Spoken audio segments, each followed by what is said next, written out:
Welcome to my YouTube channel. आज के इस नए वीडियो में हम सीखेंगे इलेक्ट्रिक फील्ड को निकालना, वो भी किसी जनरल पॉइंट पे। जैसा कि हम पोटेंशियल वाला लेक्चर हम प्रीवियस वीडियो में देख चुके हैं, इस बार हम निकालेंगे इलेक्ट्रिक फील्ड, वो किसी भी जनरल पॉइंट पे। ये बहुत ही इम्पोर्टेंट है जनरल पॉइंट पे निकालना, क्योंकि जनरल पॉइंट पे अगर आपको पता होगा तो वो मतलब इक्वेटोरियल, एक्सियल, किसी स्पेसिफिक में आप वैल्यू पुट करेंगे तो वो आ जाएगा। तो आप हमेशा जनरल पॉइंट का ही याद रखें। हम ये नहीं कहते कि आप इक्वेटोरियल का अलग से याद रखें, एक्सियल का, क्योंकि इसमें सारा आ जाता है ना। वो तो एक स्पेशल केस है ना, इक्वेटोरियल पोजीशन, एक्सियल पोजीशन, ये सब स्पेशल केस है। इसका जो डेरिवेशन है, आई होप अगर आप ये डेरिवेशन याद रखेंगे तो अगर एक्सियल का डेरिवेशन पूछा या इक्वेटोरियल का डेरिवेशन पूछा या इसी का डेरिवेशन पूछा, ये तीनों केस में इम्पोर्टेंट है। इसलिए it is much much much important than equatorial and axial. This is the general case of electric potential as well as electric field. ये दोनों के लिए इम्पोर्टेंट है, electric potential as well as electric field. इसलिए ये बहुत ही important lecture है, ये बिल्कुल मिस मत करें, क्योंकि इसमें दोनों का हम बात करेंगे। इलेक्ट्रिक पोटेंशियल का हम बात कर चुके हैं, उसी से हम कोरिलेट करेंगे। तो इसीलिए प्रीवियस वीडियो देखना आपको बहुत ज़रूरी है, उसी से हम कोरिलेट करेंगे इस लेक्चर को। तो देखते हैं क्या इलेक्ट्रिक डाइपोल, जैसा कि हम इलेक्ट्रिक डाइपोल के बारे में भी हम आपको बता चुके थे। इलेक्ट्रिक डाइपोल है, ध्यान से देखिए, ये आपका Q है, ये आपका माइनस Q है। ध्यान से देखिए, ये L लेंथ है, ये आपका जब दो चार्ज, अलग अलग चार्ज एक दूसरे के वेरी क्लोज आ जाए, it is very close to each other by this separation, तो इस सेपरेशन को हम एक नाम देते हैं, इसी का नाम हम देते हैं इलेक्ट्रिक डाइपोल। अब ध्यान से देखिए, एक P पोजीशन है जो कि किसी जनरल पोजीशन है। यहाँ से अगर हम इसको मिलाते हैं, इसको मिलाएंगे तो ये R डिस्टेंस पे होता है और थीटा एंगल बनाता है। ध्यान से देखिए, इसको हम इस पोजीशन से मिलाएंगे, P पोजीशन से। हाँ, ये देखिए, ये आपका डिस्टेंस क्या हो जाएगा, R, और जो एंगल बना रहा है वो थीटा हो गया। ध्यान से देखिए, हमको क्या निकालना है, P पॉइंट पे हम लिख देते हैं, हमको करना क्या है, find the values of electric field at P which is R distance from this and angle and makes the angle theta। इस पॉइंट पे आपको इलेक्ट्रिक फील्ड का वैल्यू निकालना है। ध्यान से देखिए क्या करेंगे, ये आपका R है, तो इस पोजीशन को थोड़ा सा और हम बढ़ा देंगे, और ध्यान से देखिए इधर ये R पोजीशन बना, तो ध्यान से देखिए कहीं इसके जस्ट परपेंडिकुलर, ये R के जस्ट परपेंडिकुलर एक हम ड्रॉ करेंगे। ये R का पोजीशन है, इसी को हम आगे बढ़ा दिए, तो इसको बोलेंगे, ये इस पॉइंट को हम बोलेंगे इलेक्ट्रिक फील्ड का वो कंपोनेंट जिसका डायरेक्शन डायरेक्टेड अलोंग R है। इसी को हम आगे थोड़ा सा मूव करवा दिए, इस पोजीशन को हम आगे मूव करवा दिए, तो इलेक्ट्रिक फील्ड का वो कंपोनेंट जो जिसका डायरेक्शन R की तरफ हो, तो उसको हम DE से हम डिनोट किए। ये एक नया हम वेरिएबल देखिए, दो कंपोनेंट में हम इलेक्ट्रिक फील्ड का एग्जैक्ट नेट इलेक्ट्रिक फील्ड कुछ इधर होगा, P पोजीशन पे जो कि R डिस्टेंस पे है और एंगल थीटा बना रहा है, तो उसका हम ये इसी वाले को R वाले जो पोजीशन है उसी को हम आगे एक्सटेंड किए, इसीलिए उसका नाम दिए ER, और इसका नाम हम देंगे, देखिए ये थीटा एंगल बना रहा है, तो ध्यान से देखिए यहाँ से अगर हम कुछ इस तरीके से ड्रॉ करेंगे तो ये क्या हो जाएगा आपका डी थीटा। डी थीटा का मतलब स्मॉल चेंज इन थीटा, उसी को नाम हम देते हैं डी थीटा। अब ध्यान से देखिए, ये दो कंपोनेंट में इलेक्ट्रिक फील्ड को हम जनरेट किए, एक ई आर क्या, जिसका डायरेक्शन आर के डायरेक्शन में हो, इसीलिए उसका नाम ई आर दिए, और एक है इलेक्ट्रिक जिसका डायरेक्शन थीटा के रिस्पेक्ट में हो, तो उसको हम नाम देते हैं ई थीटा। यानी कि इलेक्ट्रिक फील्ड, समझिए ये इलेक्ट्रिक फील्ड है, ये रिजल्टेंट, ये आपका क्या है, रिजल्टेंट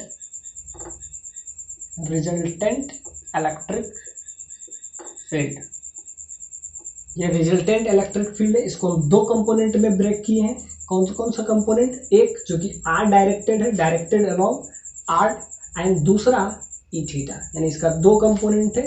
तो एक कंपोनेंट को बस समझिए कि दूसरा कंपोनेंट हम इसके जस्ट परपेंडिकुलर ड्रॉ किए। समझिए कि कुछ इसी को जूम करके हम अगर इस फिगर को यहाँ ड्रॉ करें, समझिए कि ये पॉइंट पी है, तो एक ये हुआ है ई का आर कंपोनेंट, और जस्ट इसके परपेंडिकुलर एक ड्रॉ किए जो कि इसके परपेंडिकुलर है, ये आपका कंपोनेंट क्या हुआ, E theta, electric field which is directed along theta. और ये देखिए इसी पोजीशन को, ये वाला जो आर था, इसी को हम आगे बढ़ा दिए, तो समझिए नेट इलेक्ट्रिक फील्ड कहीं इधर होगा, यानी कि ये आपका इलेक्ट्रिक फील्ड का वैल्यू है। इसका हम दो कंपोनेंट ड्रॉ किए, एक ई आर और एक ई थीटा। हम दो कंपोनेंट इसका ब्रेक किए, एक ई आर देखिए और एक ई थीटा। अब हमको क्या निकालना है, ई आर और ई थीटा अगर निकल गया तो इसका हम रिजल्टेंट, ये जो आपका है रिजल्टेंट इलेक्ट्रिक फील्ड का वैल्यू निकल जाएगा, और वही हमको क्या निकालना है, find the value of electric field. तो अब हम कैसे, ई आर का मतलब इलेक्ट्रिक फील्ड का दो कंपोनेंट है, एक आर के डायरेक्शन में है इसीलिए उसका नाम हम ई आर डाले हैं, और एक थीटा की तरफ है तो उसको हम अलग अलग निकालेंगे, उसका रिजल्टेंट निकालेंगे। तो इस पी पॉइंट पे overall electric field that is resultant electric field का वैल्यू आएगा।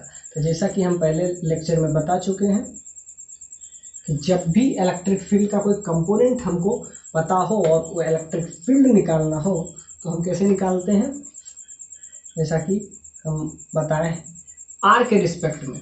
अब हम दो कंपोनेंट हम ब्रेक किए हैं, तो दोनों कंपोनेंट हम लाएंगे और उसके बाद क्या करेंगे, रिजल्टेंट लाएंगे। तो पहले हम ई आर पे फोकस किए।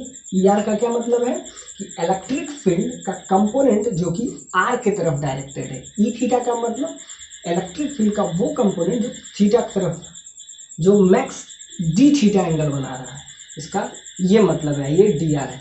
तो ध्यान से देखिए, ई आर का मतलब जो ई आर के तरफ डायरेक्टेड है, यही वाला लाइन जो है ना, इसी को हम आगे एक्सटेंड किए तो ये क्या बना, ई आर, इसी को हम आगे एक्सटेंड किए और इसके जस्ट परपेंडिकुलर एक ड्रॉ किए, जिसको कंपोनेंट क्या हुआ, ई थीटा। और उसका ये जो बीच वाला पोर्शन है, ध्यान से देखिए, एक इधर फोर्स लग रहा है, एक इधर, तो दोनों के बीच का रिजल्टेंट वेक्टर आपका ये बना। तो ध्यान से देखिए, ई आर हम पहले निकालेंगे। तो जैसा कि हम प्रीवियस लेक्चर में बताए थे, जब भी हम ऐसा रहे तो D V by D R हम करेंगे। मतलब जब भी इलेक्ट्रिक फील्ड निकालना हो तो इसको कहते हैं आपका partial differentiation. Partial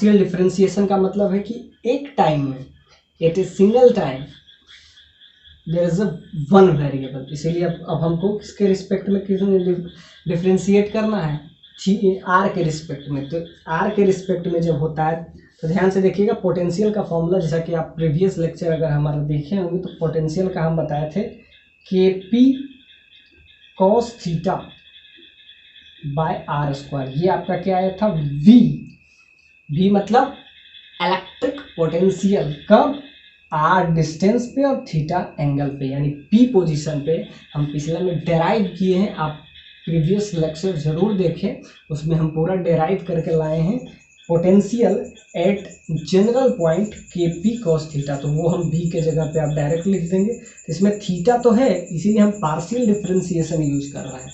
partial differentiation में एक टाइम में एक ही वेरिएबल, क्योंकि थीटा भी वेरिएबल होगा, वो हम नेक्स्ट में देखेंगे। ध्यान से देखिए, एक हुआ आर, तो ये एक डायरेक्शन है डी आर, और एक का डायरेक्शन ये वाला देखिए, तो ये आपका क्या हो जाएगा डी थीटा, तो ये हो जाएगा आर, ये थीटा, ये आर्क देखिए, ध्यान से देखिए, हम क्या ले रहे हैं यहाँ पे एलिमेंट्री पार्ट ले रहे हैं, तो जो आर की तरफ डायरेक्टेड है उसका तो नॉर्मली क्या हुआ डी आर। ध्यान से देखिए, यहाँ से आर की तरफ जो डायरेक्टेड है, डायरेक्टेड अलोंग और आर, आर का मतलब हुआ यहाँ से डिस्टेंस, और डी आर का मतलब हो गया एलिमेंट्री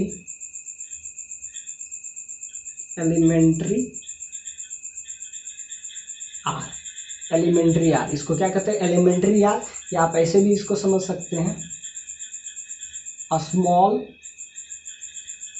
चेंज इन रेडियस, ये आपका एलिमेंट्री आर है। और ध्यान से देखिए, ये अगर आर है, इसी को हम थोड़ा सा जूम करते हैं, ये अगर आर है और यहाँ से इससे थीटा एंगल मैक्स कर रहा है, तो इसी को हम अगर थोड़ा सा एक्सटेंड इधर किए इधर किए इधर किए, तो ये जो एंगल बनाएगा ये डी थीटा होगा, तो ये आर्क का जो होगा, ये आर है, ये डी थीटा है, तो इसका क्या बन जाएगा आर डी थीटा। ध्यान से देखिए, ये वाला पोर्शन क्या बन जाएगा, ये वाला पोर्शन आपका बन जाएगा, ये आर डिस्टेंस से डी थीटा एंगल है, तो ये हो जाएगा आपका आर डी थीटा। तो एक का वेरिएबल तो थीटा है और दूसरा का क्या हो जाएगा आर डी थीटा। ये हम थीटा बराबर एल बाय आर के रूल से हम लाए हैं, एल बाय आर, तो यहाँ से हो जाता है थीटा, यहाँ क्या है डी थीटा इंटू आर, तो यहाँ से आर डी थीटा बराबर ये आर का आया, ये इतना सा जो है ना, ये स्लिट जिसको एलिमेंट्री पार्ट कहते हैं, R theta is elementary part of theta. ये किसका एलिमेंट्री पार्ट है, थीटा का, आर डिस्टेंस पे है, थीटा डी थीटा क्या है उसका एलिमेंट्री पार्ट है, तो इसका क्या आ जाएगा आर डी थीटा, ये वाला आपका पोर्शन आ जाएगा R D theta, R distance से और डी थीटा एंगल बना रहा है, तो ये हम आगे यूज करेंगे। तो अब हम इसको डिफ्रेंशिएट करते हैं, जैसा कि v का वैल्यू आपको पता है माइनस डी वी का वैल्यू है K P cos theta by R square by D R. तो यहाँ से आप डिफ्रेंशिएट सिमिलरली जो कांस्टेंट टर्म है उसको बाहर निकालते हैं, तो के पी कॉस थीटा यहाँ क्या आ जाएगा कांस्टेंट टर्म, तो इसको बाहर निकालेंगे। अब आप differentiation minus R square D R का कर लीजिए, इसका आप डिफ्रेंशिएशन जानते ही होंगे, तो माइनस का माइनस 2 हो जाएगा, और इसका हो जाएगा K P cos theta by R cube. ये आपका डिफरेंशिएशन है कि क्या इसका डिफरेंशिएशन है, थीटा माइनस माइनस 2 1 बाय आर क्यू का डिफरेंशिएशन करना था, आर क्यू का आर स्क्वायर का सॉरी, इसका डिफरेंशिएशन करिएगा तो ये आएगा। तो क्या हम किए आर का कंपोनेंट निकाल लिए, अब एक कंपोनेंट निकाल लिए, तब हम फिर क्या करेंगे दूसरा कंपोनेंट भी निकालेंगे। तो दूसरा कंपोनेंट कुछ हम यहाँ पे निकालते हैं जो कि थीटा के रिस्पेक्ट में होगा। ये हम किसके रिस्पेक्ट में निकाले थे आर की तरफ जो डायरेक्टेड था। अब हम निकालेंगे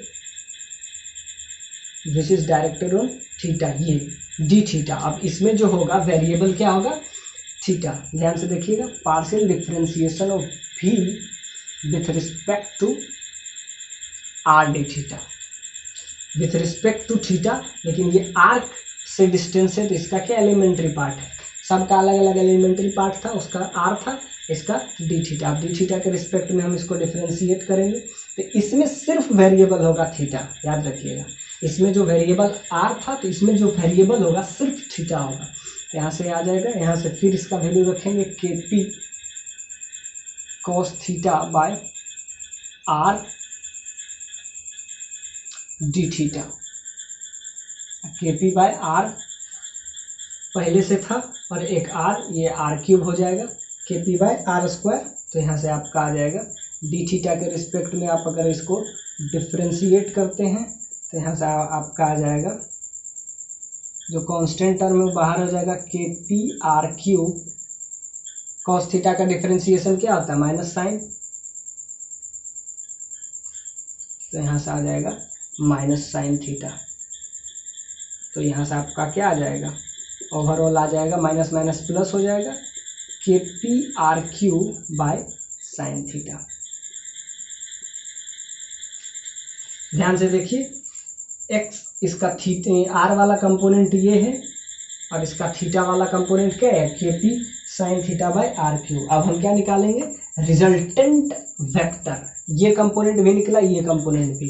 अब दोनों कंपोनेंट एक दूसरे के पे परपेंडिकुलर होता है, तो याद रखिएगा जब vector A and vector B which is perpendicular to each other, तो इसका रिजल्टेंट वेक्टर होता है, याद रखिएगा, A square plus B square, root over A square plus B square. कब, जब ये vector A is perpendicular to vector B, vector A perpendicular होगा किसके, वेक्टर बी के, तब ये हम ऐसा लिखते हैं। और ध्यान से देखिए, इसके जस्ट परपेंडिकुलर दे, इसका हम ड्रॉ किए थे, थीटा जो है इसके जस्ट परपेंडिकुलर है।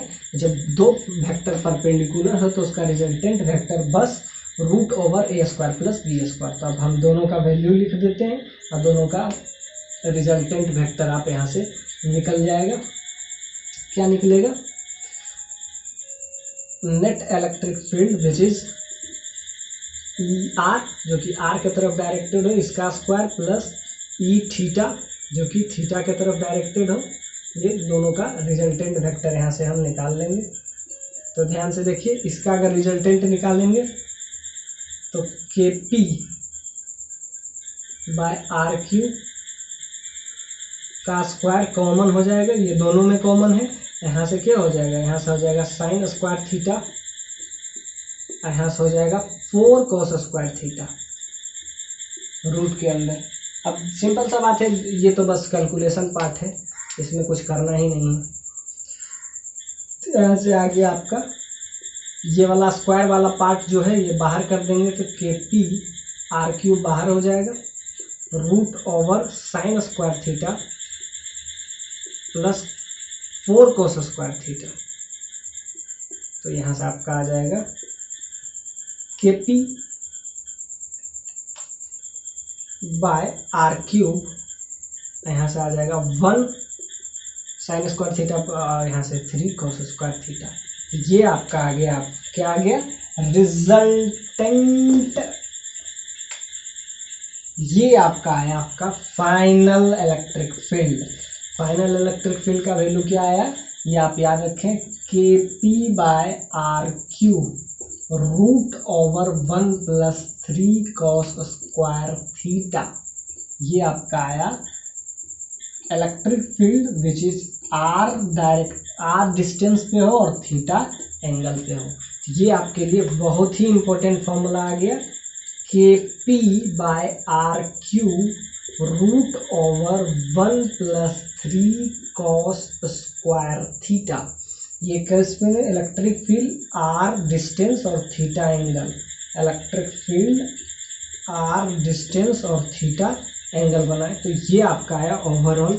अब इसमें ध्यान से देखिए, इसको अगर हम अल्फा लेते हैं, अल्फा लेते हैं तो अल्फा लेंगे तो ध्यान से देखेंगे इस दोनों के बीच का डिस्टेंस मतलब टेन थीटा निकालते हैं। तो टेन थीटा क्या होता है, हमेशा sign theta by cos theta. अगर ध्यान से देखिए, ये एक दूसरे के बीच का एंगल है, तो टेन थीटा जब भी निकालना रहे, टेन अल्फा मतलब एक दूसरे के बीच में कितना एंगल बना रहा है, तो टेन अल्फा का जो वैल्यू होता है हमेशा याद रखिएगा, यहाँ से टेन अल्फा, ये अल्फा इस ट्रायंगल, तो टेन अल्फा का वैल्यू आ जाएगा हमेशा क्या होता है, Y component by X component. तो इसमें ध्यान से देखिएगा, इसके लिए आपका वाई कंपोनेंट हो जाएगा E theta by E R. ध्यान से देखिएगा, ये अगर थीटा हुआ तो टेन थीटा यहाँ से अगर आप निकालिएगा तो ये वाला कंपोनेंट बड़ा वाला थीटा वाला कंपोनेंट क्या था, थीटा वाला आपका कंपोनेंट, हाँ थीटा वाला आपका था ये, और ये वाला ये, तो दोनों का आप निकालिएगा। थीटा का आया था के P by R cube KP/r³ और यहाँ से क्या आ जाता था साइन थीटा, और इसका क्या आया था KP/r³, 2 × KP/r³ cos θ। तो यहाँ से क्या आ गया KP से KP कैंसिल, यहाँ से ये आ गया, तो यहाँ से आ जाएगा tan alpha is equal to 2 tan θ। यहाँ से क्या आ गया tan alpha is equal to 2 tan θ। तो यहाँ से अगर tan अल्फा का आप वैल्यू देखें, tan θ is equal to 1/2 tan alpha. ये आप वैल्यू याद रखें। अल्फा क्या है, इसके बीच का एंगल, रिजल्टेंट वेक्टर और इसके बीच का एंगल। तो ये आपका आ गया ओवरऑल, हम सारा देख लिए। आगे के नेक्स्ट लेक्चर में हम इसके पोटेंशियल की बात करेंगे और इसका टॉर्क का थोड़ा बात करेंगे। उसके बाद आई होप लास्ट लेक्चर होगा इस चैप्टर का, यानी ये चैप्टर कौन सा है, इलेक्ट्रोस्टैट। आगे हम फिर कैपेसिटर पढ़ेंगे, करंट पढ़ेंगे, फिर मैग्नेटिक फील्ड पढ़ेंगे, फिर EMI पढ़ेंगे और AC पढ़ेंगे। ओवरऑल आपका सारा खत्म हो जाएगा। फिर वेव देखेंगे और पूरा 12th का पार्ट आपका धीरे धीरे हम लेक्चर आपको अप टू डेट करते रहेंगे। आई होप ये क्लियर हुआ होगा। वीडियो अच्छा लगे like share and subscribe. Thank you, take care, bye bye.